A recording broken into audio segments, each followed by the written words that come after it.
चंदनपुर में लोहे के सामान का अगर कोई जिक्र होता है तो सिर्फ एक ही नाम सामने आता है और वो है रवि लोहार।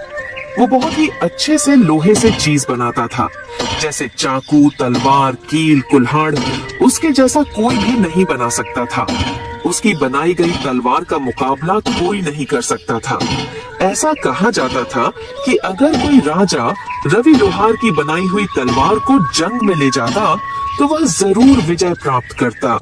सीता, आज गांव के बाजार का दिन है। गांव के सारे लोग आज बाजार खरीदारी करने आएंगे, इसलिए मैं सारे सामानों को लेकर बाजार जा रहा हूँ। मुझे आज लगता है काफी मुनाफा होगा। तुम अपना और पिंकू का ध्यान रखना। पिंकू के बापू, घर में अब कुछ भी खाने का सामान नहीं है। अरे तुम चिंता मत करो सीता, मैं आज कुछ भी करके घर का सारा राशन ले आऊंगा। लेकिन कैसे? आपको तो इतने दिनों में एक भी ग्राहक नहीं मिला है। अरे हाँ भाग्यवान, कह तो तुम सही रही हो, लेकिन मैं कोशिश के अलावा और कर भी क्या सकता हूँ। आप यह लोहारी का काम छोड़कर कोई दूसरा काम क्यों नहीं करते हो? मैं इसी काम में माहिर हूँ सीता, इसलिए मैं यही काम कर सकता हूँ। जी वो बात तो है, लेकिन इस काम में आप इतनी मेहनत करते हैं, बदले ना आपको मिलता ही क्या है? मेहनत कभी जाया नहीं जाती सीता, मुझे यकीन है एक ना एक दिन मुझे मेरी मेहनत का फल जरूर मिलेगा। ये कहकर रवि लोहार अपने काम पर चला जाता है। सुबह से शाम होने को आई है, लेकिन अभी तक एक भी ग्राहक नहीं आया जिसकी तलवार बनाकर मैं पैसे कमा सकूं। अब मैं घर का राशन कैसे लेकर जाऊंगा? रवि बाजार में बैठा यही सोच रहा होता है कि तभी उसका साथी विष्णु लोहार आता है और कहता है, अरे रवि, तुम यहाँ इस तरह से क्यों बैठे हो भाई? क्या तुम्हारे पास कोई काम नहीं है? नहीं विष्णु, इस समय न मेरे पास कोई काम है और न ही कोई ग्राहक। ऐसे कैसे हो सकता है? तुम तो इतने होनहार लोहार हो, फिर भी तुम्हारे पास ग्राहक नहीं है। यह तो बड़े शर्म की बात है। भाई, यह तो सब समय समय की बात है। हो सकता है कि मेरा समय अभी नहीं आया हो। हाँ, सही बात है। खैर, मैंने तुम्हें यहाँ बैठे हुए देखा तो मैं तुमसे बात करने चला आया। वैसे मेरे पास तो बहुत काम है, इसलिए मैं चलता हूँ। विष्णु रवि का मजाक उड़ाकर वहाँ से चला जाता है, जबकि रवि चुपचाप वहीं बैठा रहता है कि तभी वहाँ एक आदमी आता है। सुनो भाई, यहाँ पास कोई रवि नाम का लोहार रहता है क्या? तुम मुझे उसका पता बता सकते हो? जी मैं ही हूँ रवि, बताइए आपको मुझसे क्या काम है? मैंने सुना है तुम तलवार बहुत अच्छी बनाते हो और जो भी तुम्हारी बनाई हुई तलवार से मुकाबला करता है वह जरूर विजय प्राप्त करता है। जी यह सच है कि मैं तलवार बनाता हूँ, लेकिन जीत और हार तो सिर्फ ईश्वर के हाथ में होती है। बात तो तुम्हारी बिल्कुल सही है। खैर जो भी है, तुम मुझे एक अच्छी सी तलवार बना कर दे दो। ठीक है, लेकिन आप है कौन? मैं पड़ोसी राज्य का राजा वीरभद्र हूँ। लेकिन महाराज, मैं आपके लिए तलवार क्यों बनाऊं? मैं तो आपको जानता भी नहीं हूँ। दरअसल कुछ दिनों से मेरे कुछ दुश्मन मेरे राज्य के लोगों को बहुत परेशान कर रहे हैं। उन्होंने सबका जीना हराम कर दिया है, इसलिए मुझे उनसे मुकाबला करने के लिए तुम्हारी बनाई हुई तलवार चाहिए। ठीक है महाराज, अगर ऐसा है तो मैं बना दूंगा। रवि के हाँ कहने पर राजा वीरभद्र उसकी तरफ एक पोटली बढ़ाते हैं, जिसमें बहुत सारे सोने के सिक्के होते हैं। यह लो तुम्हारा मेहनताना, मैं कुछ दिनों बाद अपनी अमानत लेने आऊंगा। इसमें क्या है महाराज? इसमें कुछ सोने के सिक्के हैं, बाकी अगर तुम्हें कम लगते हैं तो मैं और बढ़ा देता हूँ। महाराज, मैंने तो अभी तलवार बनाना शुरू भी नहीं किया है, तो फिर आप पहले से मेरा मेहनताना क्यों दे रहे हो? इसे तुम रख लो, ये तुम्हारी मेहनत के हैं। राजा वीरभद्र ये कहकर वहाँ से चले जाते हैं। अब मैं अपनी पत्नी और पुत्र के लिए खाने पीने का खूब सारा सामान लेकर जाऊंगा। रवि अब सोने के सिक्कों को बेचकर ढेर सारा सामान खरीदता है और अपने घर चला जाता है। यह लो सीता, यह सब तुम दोनों के लिए है। अरे पिंकू के बापू, आप इतना सारा सामान ले आए? आपके पास इतना सारा सामान खरीदने के लिए पैसे कहाँ से आए? सीता के पूछने पर रवि उसे राजा के बारे में सब कुछ बताता है। यह तो बहुत अच्छी बात है, लेकिन आप महाराज की तलवार जल्दी बनाकर उन्हें दे देना, क्योंकि उन्होंने आप पर भरोसा किया है। आप उनका भरोसा टूटने मत देना। हाँ सीता, तुम बिल्कुल सही कह रही हो। अगली सुबह रवि अपने काम पर निकल जाता है और अपनी दुकान पर पहुंचकर सोचता है, महाराज की तलवार मुझे जल्द से जल्द बनानी होगी। रवि दिन रात मेहनत करके राजा के लिए एक बहुत अच्छी सी तलवार बना लेता है। मैंने इस तलवार को तो बना लिया है, लेकिन अब पता नहीं महाराज इसे लेने कब आएंगे। अभी रवि यह सोच ही रहा होता है कि तभी अचानक उसके पास किशोर नाम का एक ग्राहक आता है। क्या तुम लोहार रवि हो? हाँ, मैं ही रवि हूँ। मुझे तुमसे एक तलवार चाहिए। क्या तुम अभी मुझे कोई अच्छी सी तलवार दे सकते हो? माफ करना भाई, इस समय मेरे पास एक भी तलवार मौजूद नहीं है और नई तलवार बनाने में मुझे समय लगेगा। अगर आप इंतजार कर सकते हैं तो कर लीजिए, मैं आपको कुछ समय में तलवार बनाकर दे दूंगा। अभी रवि ग्राहक से यह कह ही रहा होता है कि तभी ग्राहक की नजर उस तलवार पर पड़ती है जो रवि ने राजा के लिए बनाई थी। रवि, तुम्हारे पास यह तलवार मौजूद तो है, या तुम मुझे दे दो, बदले में तुम इसके दोगुने पैसे ले लेना।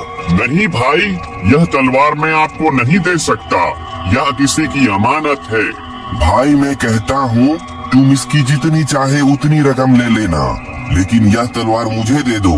भाई, अगर आप मुझे इस तलवार के बदले खजाना भी देंगे तब भी मैं यह आपको नहीं दूंगा।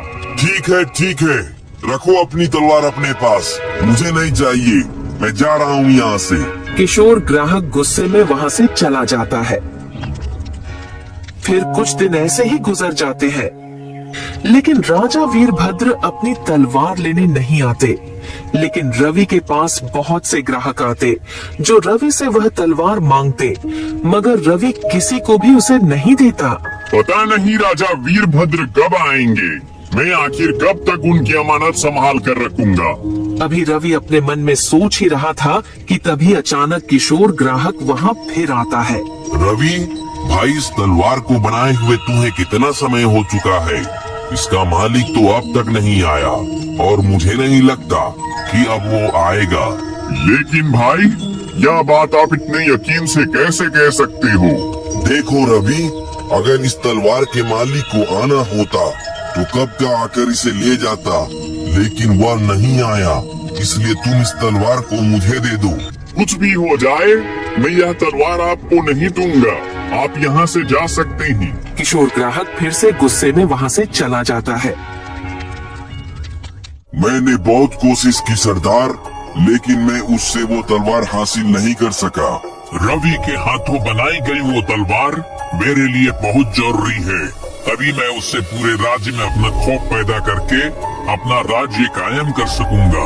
आखिर ऐसा क्या है सरदार उसके हाथ की बनाई हुई तलवार में? रवि के हाथों में एक अजीब तरह का जादू है। वह जिसके लिए भी तलवार बनाता है उसे विजय प्राप्त जरूर होती है।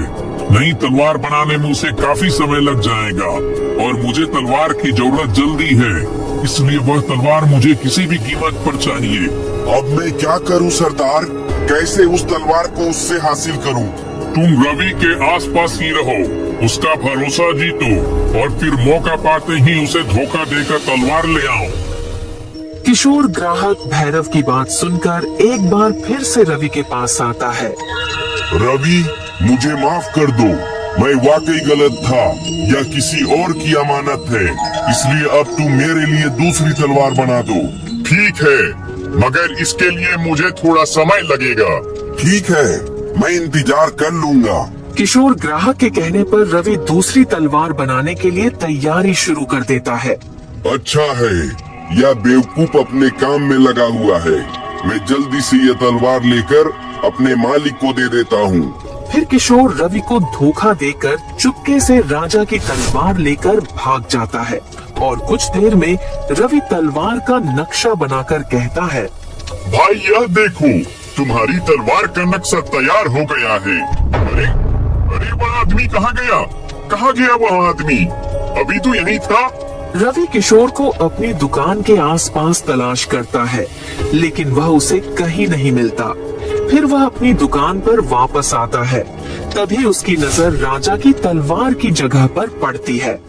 हे भगवान, इसका मतलब वह ग्राहक नहीं, चोर था। मुझे धोखा देकर भाग गया। हे भगवान, अब मैं क्या करूं? क्या जवाब दूंगा राजा वीरभद्र को? मुझसे इतनी बड़ी गलती कैसे हो गई? इधर किशोर ग्राहक तलवार लेकर जंगल में भैरव के पास पहुंचता है। यह लीजिए सरदार, आपकी तलवार। अब मुझे राजा वीरभद्र से जीतने से कोई नहीं रोक सकता, कोई नहीं। अब मैं क्या करूं ऊपर वाले? उस चोर ने मुझे धोखा देकर महाराज की तलवार चोरी कर ली। अब मैं महाराज को क्या जवाब दूंगा? रवि यह सोच ही रहा होता है कि तभी पानी से कृष्ण गोपाल निकलते हैं। क्या हुआ रवि, तुम इतने दुखी क्यों हो? कृष्ण गोपाल के पूछने पर रवि उन्हें सारी बात बताता है। रवि, उस चोर ने तुम्हारे साथ धोखा किया है। इसमें तुम्हारी कोई गलती नहीं है। तुम एक काम करो, तुमने जिस तलवार का आज नक्शा तैयार किया है, अब जल्दी से उसे बनाकर राजा वीरभद्र को दे दो। लेकिन कृष्ण गोपाल, वो तलवार तो आम तलवार जैसी है, जबकि मैंने महाराज के लिए एक अलग तरह की तलवार बनाई थी। क्या हुआ कृष्ण गोपाल, आप हंस क्यों रहे हो? मैं इसलिए हंस रहा हूँ क्योंकि जो तलवार पहले बनाई थी वो राजा वीरभद्र के लिए थी ही नहीं। क्या मतलब कृष्ण गोपाल? जब तुम छोटे थे और यहाँ खेलने आते थे, तब मैंने तुम्हें वरदान दिया था कि जब तुम तलवार बनाने से पहले मुझे याद करोगे तो तुम्हारी तलवार में ताकत भर जाएगी। क्या सच में? मुझे तो ये पता ही नहीं था। हाँ, इसलिए जब तुम अपनी तलवार बनाने से पहले मुझे याद करते हो तो तुम्हारी तलवार ताकतवर बन जाती है। लेकिन उस दिन तुमने जो तलवार बनाई थी, उसे बनाने से पहले तुम मुझे याद करना भूल गए थे। इसका मतलब जो तलवार मैंने महाराज के लिए बनाई थी उसमें ताकत नहीं है? नहीं, इसलिए राजा वीरभद्र जब तुम्हारे पास आएंगे तो तुम उन्हें अपनी बनाई हुई दूसरी तलवार दे देना। ठीक है कृष्ण गोपाल। कृष्ण गोपाल की बात मानकर रवि दिन रात करके जल्दी से एक नई तलवार बना लेता है।